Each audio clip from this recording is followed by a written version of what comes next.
Bem-vindos a mais um vídeo do 14º CEMEP. O tema desse vídeo será os bancos digitais brasileiros e os desafios da construção de plataformas digitais. É um prazer receber aqui dois executivos de ponta do mercado, a Mariana Regina Pérez, superintendente executiva do Santander, e o Raul Moreira, membro do Conselho de Administração do Banco Original. Sejam muito bem-vindos, muito obrigado pelo tempo para a participação desse vídeo. Vamos começar. A gente nunca teve uma aceleração tão grande dos processos digitais, muito em função também da pandemia que nós estamos atravessando.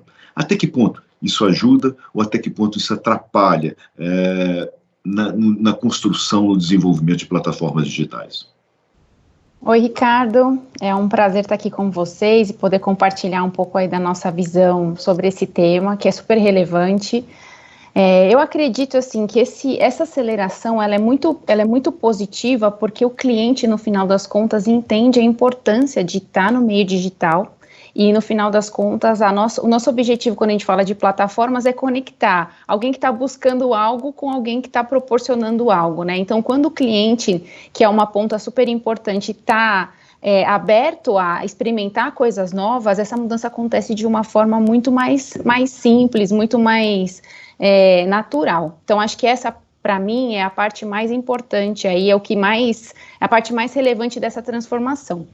Eu acho que, por um outro lado, o que traz de complicações, né? A velocidade com que a gente tem que se adaptar a esse novo cenário foi tamanha que eu acho que tem um desafio aí de como a gente associa usabilidade com segurança, né? Então, como é que eu consigo fazer as transformações de uma forma rápida para atender às expectativas desse cliente que agora está no ambiente novo, mas com toda a segurança que os bancos grandes, e inclusive as plataformas menores, têm aí para proporcionar para o cliente em termos de segurança. E eu acho que um outro ponto é como é que a gente também faz com que as construções não tenham retrabalhos, porque a gente também não tem o tempo hábil de estudar a melhor forma de fazer, então obviamente que a gente utiliza aí métodos ágeis para ir aprendendo com o processo, mas acaba acontecendo que a gente tem retrabalhos nesse processo, porque a gente não tem tanto tempo para ir ali e fazer um planejamento, né? No final das contas a gente vai reagindo às situações, então acho que essa é a parte ruim que vem nesse cenário, mas obviamente que no todo ela é super positiva porque ela acelera uma agenda muito importante que a gente tem aqui, que é de digitalizar, e o que a gente vem acompanhando é que os clientes digitais, a partir do momento que eles entram nessa seara, nessa experiência, eles têm uma experiência muito melhor, o NPS é melhor, você começa a proporcionar ali uma experiência onde ele não precisa esperar mais o cartão chegar na casa dele, ele já pode fazer a compra com cartão online. Então, no final das contas, acho que de uma forma geral, a experiência o saldo é muito positivo, mas a gente tem que ir trabalhando aí com esses pontos que ficam pelo caminho e tentando cada vez ser mais eficiente nesse processo. Ok. Raul? Bom, primeiro eu queria agradecer a Abex, cumprimentar a Mariana, é um prazer estar com vocês aqui falando sobre esse tema. Eu acho que a pandemia acabou aflorando um ponto muito relevante, uma questão muito relevante na nossa sociedade, que é o aspecto da inclusão financeira e a inclusão digital da população. As duas coisas precisam caminhar juntas, né? E a pandemia mostrou que nós ainda temos dezenas de milhões de pessoas que ainda têm muita dificuldade, tanto na parte de uso de soluções financeiras e principalmente na parte de uso dos dispositivos móveis e acessar o banco à distância, né? Então, esse cenário nos mostra um desafio muito importante que nós temos como bancos digitais, ou os bancos que estão se digitalizando, em buscarem uma solução para esse contexto social. Os bancos digitais e todo esse movimento de digitalização, ele sim é extremamente relevante no Brasil para que a gente possa concluir esse ciclo de inclusão dessa população e, principalmente, a gente aproveite aquilo que eu falo que são três grandes fatores que estão acontecendo ao mesmo tempo no mercado brasileiro. Acho que nunca a gente teve uma convergência de um novo tipo de consumidor que está aceitando cada vez mais, usando cada vez mais soluções digitais, a evolução significativa da tecnologia e a regulamentação do sistema financeiro vem ajudando muito a entrada de novos players digitais ou até facilitando bastante a digitalização dos players tradicionais. Esse é o contexto que eu vejo extremamente favorável que nós estamos vivendo hoje no Brasil e a importância desse processo de digitalização da economia. Ok, obrigado, Raul. Vamos começar agora com você a segunda pergunta, a resposta da segunda pergunta. Na opinião de vocês dois, né, quais são as barreiras que mais atrapalham esse processo? Na verdade, o grande aspecto aí que eu vejo de desafio é nós buscarmos prover à população brasileira o maior nível de informação possível para que ela possa utilizar suas soluções digitais, né, escolha qual é o banco que ela pretende se relacionar, e a evolução das redes móveis no Brasil. Nós ainda temos, e a pandemia mostrou isso aí, uma dificuldade muito grande em relação à infraestrutura tecnológica de telecomunicações, né? As tecnologias para usar essa infraestrutura, elas estão evoluindo bem, em formas de autenticação, em formas de desenvolvimento de aplicativos, mas a infraestrutura, ela ainda precisa melhorar muito. E o que nós temos num cenário próximo aí é a entrada do 5G. Eu acredito que nós vamos ter um cenário extremamente favorável para cumprirmos essa missão de inclusão financeira da população. O que ajuda, na verdade, envolve principalmente os aspectos de que a tecnologia dos bancos é uma tecnologia de primeiro mundo, isso aí é indiscutível, tanto os bancos digitais que estão entrando no mercado, quanto os principais bancos que estão se digitalizando, e esse consumidor realmente ele está aceitando isso com uma frequência maior, né? A regulamentação, por fim, ajuda muito, né, porque ela vem simplificando sensivelmente a forma como nós podemos abrir contas digitais, a forma como nós podemos desburocratizar esse processo de inclusão financeira. Okay. Eu acho que para complementar o ponto do Raul, que eu também super concordo, eu acho que assim, o desafio da digitalização para mim é o maior ponto aí nesse contexto, porque a gente tem clientes de um lado que já estão ali se envolvendo nesse novo mundo digital e estão se adaptando muito fácil, né, nessas novas jornadas, mas a gente ainda tem clientes que têm muito receio, têm medo de sofrerem uma fraude, ainda não tem, e medo muito por desconhecimento, mas medo porque assim, são perfis diferentes e a gente tem que lidar com essa situação e tentar ajudar o cliente a fazer essa transição, mas acho que com a consciência de que nem todos os clientes vão querer ser digitais. Vão ter clientes que ainda vão querer ir na agência conversar com o gerente, vão ter clientes que ainda vão querer resolver os problemas pelo telefone, e a gente vai precisar ter isso muito claro e ter canais para conseguir atender os nossos clientes onde ele quer ser atendido, porque no final das contas, não adianta eu querer que todos os meus clientes sejam digitais se meu cliente não quiser ser digital.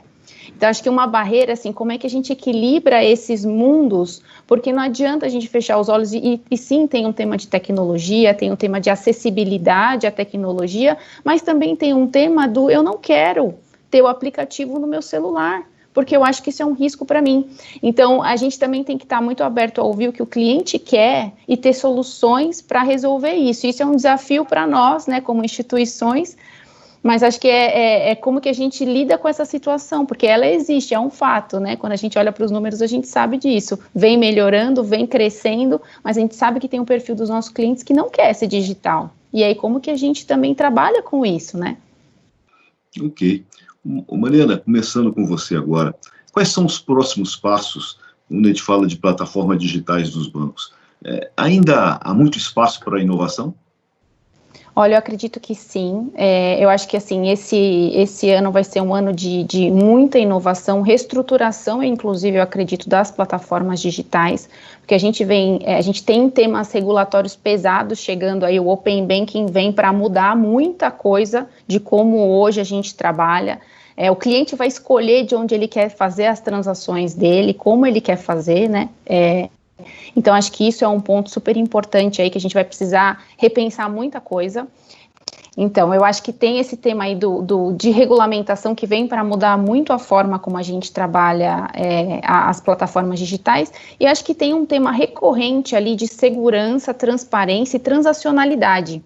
O cliente cada vez mais quer transacionar, quer ter autosserviços nos canais digitais, então a gente tem uma agenda importante aí de evolução, e inclusive como que a gente equilibra essas inovações que vêm e tem data para acontecer com toda a nossa agenda de serviços que a gente quer proporcionar para o cliente, porque ambas têm que acontecer com a mesma prioridade. Então, como que a gente trabalha nessas duas agendas? E acho que, além disso dito, né, é seguir com essa agenda de digitalização dos clientes, porque tem muitos que ainda estão abertos e é mais uma questão de conhecimento e de comunicação. Então, acho que essa agenda vai continuar ainda por alguns anos, até a gente finalizar todo esse ciclo. Ok, obrigado, Mariana. Raul? Eu acredito que o aspecto cultural da população de usar cada vez mais as soluções digitais é uma questão de, lógico, nós temos uma jornada pela frente, eu estimo que essa jornada aí seja pelo menos de uns 5 anos, para que a gente consiga fazer tanto a inclusão financeira e digital da população, como criar uma cultura cada vez mais digital de uso das soluções financeiras. Mas a tendência de mercado é essa, ela tem sido fortemente, inclusive, acelerada pelo aspecto da pandemia, né? O que eu vejo em termos de desafios aí para as soluções digitais financeiras de um lado, os bancos digitais precisam se tornar bancos completos. Nós acreditamos num modelo em que um banco digital precisa ser um banco completo, para que realmente ele atenda todas as necessidades dos seus clientes. E os bancos tradicionais avançarem cada vez mais nesse processo de digitalização e de criação de uma experiência melhor a um custo mais competitivo, né?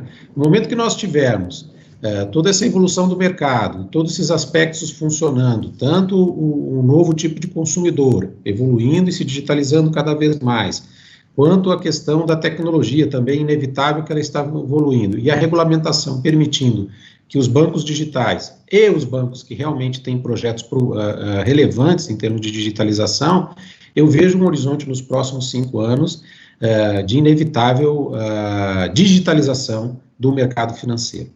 E eu só queria complementar que o negócio de cartões, ele entra nesse contexto com uma importância fundamental, né? Cada vez mais nós estamos saindo do mundo do plástico, propriamente dito, e indo para o mundo digital, sem necessariamente substituir o cartão como solução de pagamentos, apenas nós estamos substituindo o plástico como solução de interação. E os bancos digitais vêm ajudando muito nesse processo de criar essa cultura, e também os bancos tradicionais que têm projetos de digitalização também estão ajudando muito a criar essa cultura de cada vez mais levar o cartão para o mundo digital. E eu acho que ele tem respondido muito bem, tanto na questão do quanto que ele foi importante o negócio de cartões durante a pandemia, quanto todo esse crescimento que está ocorrendo no mercado como um todo, de cartões acima, inclusive, do crescimento da economia brasileira.